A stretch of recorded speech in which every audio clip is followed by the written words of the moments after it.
Hi guys, welcome back to another video where today we're checking out the Honda Civic Type R EK9 from Focal Horizon. But as always, before we jump in, make sure to like and subscribe and also turn on those notifications so you never miss an upload. But without further ado, let's jump straight in. Now, Focal Horizon, they are a brand that have impressed me on multiple occasions, but have also let me down on some of the occasions with some of the little features on the models, which you will also see in this video. But you will also see some of the more impressive things that they do and why they are some of the better models for the money on the market. All three of these cars are the same, they are displayed the same, they are just all the different colour variations you can get, so we will be showcasing all three. Obviously, as you can see, they are all coming on the same base. The only thing is they are individually numbered. As you can see, the number will be on the screen for each one. But as you can see, these models look absolutely incredible. You will notice a slight little bonnet gap on the front of these models, which again has been something I have mentioned in previous Focal Horizon videos.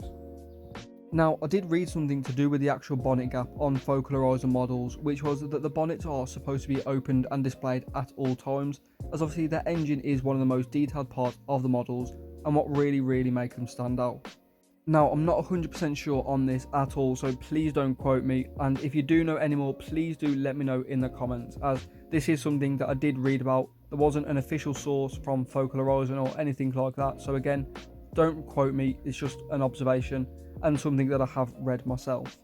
But again, as you can see, these models are very well done. You can see proportionally they look absolutely incredible, and the paintwork is also absolutely phenomenal as well. Now, the silver one does have the biggest bonnet gap on the front. Now, there has been a few theories behind bonnet gaps on models like this, and that is the fact that the bonnet stay or hood stay is a little bit out of place and can't make the hood sit flush. Although that may be the case for some of the models that do have the bonnet stays, and I would be careful of that as it can cause them to snap. That is not the case for this model, and you will see that on the other models as well. But the actual model itself, you can see the detail wise, it's absolutely incredible.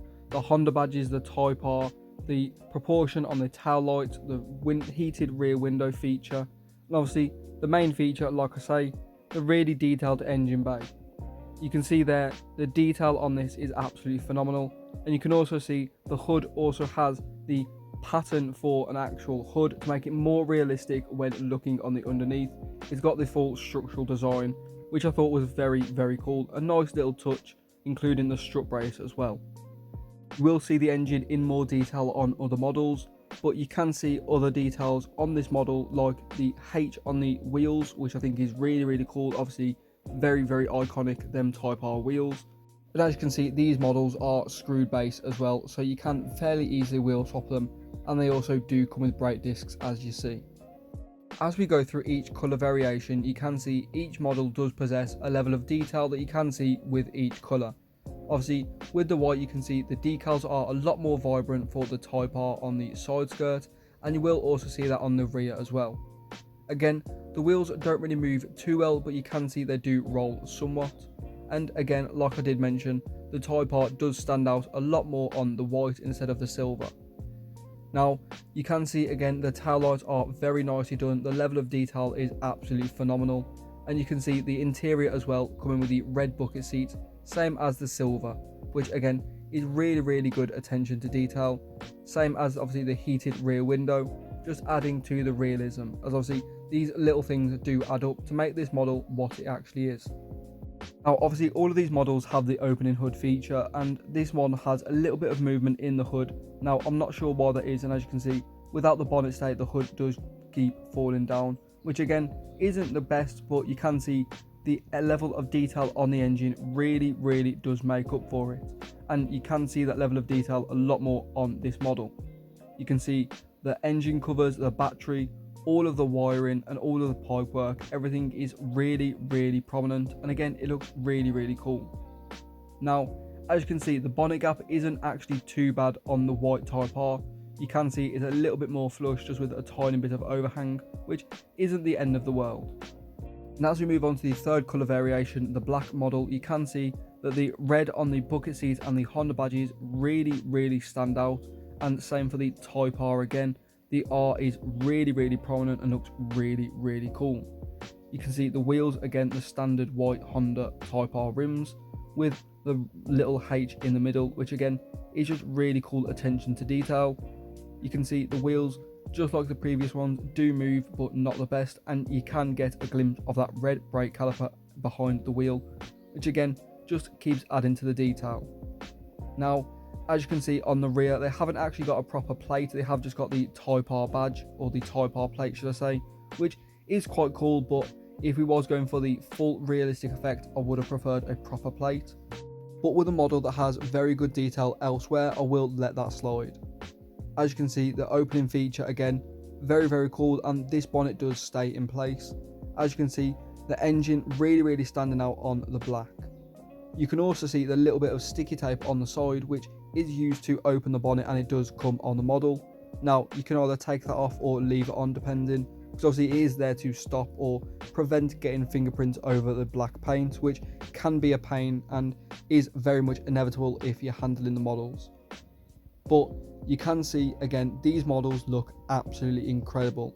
Yes, they have their little flaws with the bonnet gaps and little bits like that, but honestly, you can't really tell too much. Now, there are other brands on the market which do Type R EK9s, Inno 64 being a very prime example. Their models are very well done and are displayed very similar, and also are a very similar price, if not a little bit cheaper. But what makes Focal Horizon worth it for me is the fact that they do OEM models, and not a lot of brands do that. Obviously, the opening features and the level of detail do very much push that forward. Obviously, you can see the level of detail on the engine is absolutely incredible, and it is some of the best of any of the models on the market. Obviously, you can also see the interior.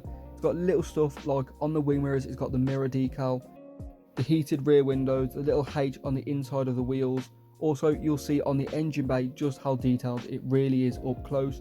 You can just see they have put a lot of time and a lot of detail to get these models absolutely correct. You can see the hoses, the air filter, the engine cover, the actual engine block itself, the strut brace. You can see the hoses towards the back. You can even see the battery, like I did mention before. And overall, you can't really see the bonnet gap too much when the models are actually in dioramas and on display, as you can see from these shots. So let me know your thoughts on these models in the comments down below. What do you think, and do you think they've got these models very well done, or do you think they can improve? Obviously, you can see all of the models side by side here, some with the bonnets down, some with the engine on display. So let me know what you think in the comments down below. That's going to be it from me. If you have enjoyed, make sure to drop a like and subscribe if you are new, as we do produce a lot of diecast content on the channel, and also some in real life content as well. So make sure to subscribe and turn on notifications so you never miss a future video. But thank you so much for watching, and I'll see you all next time.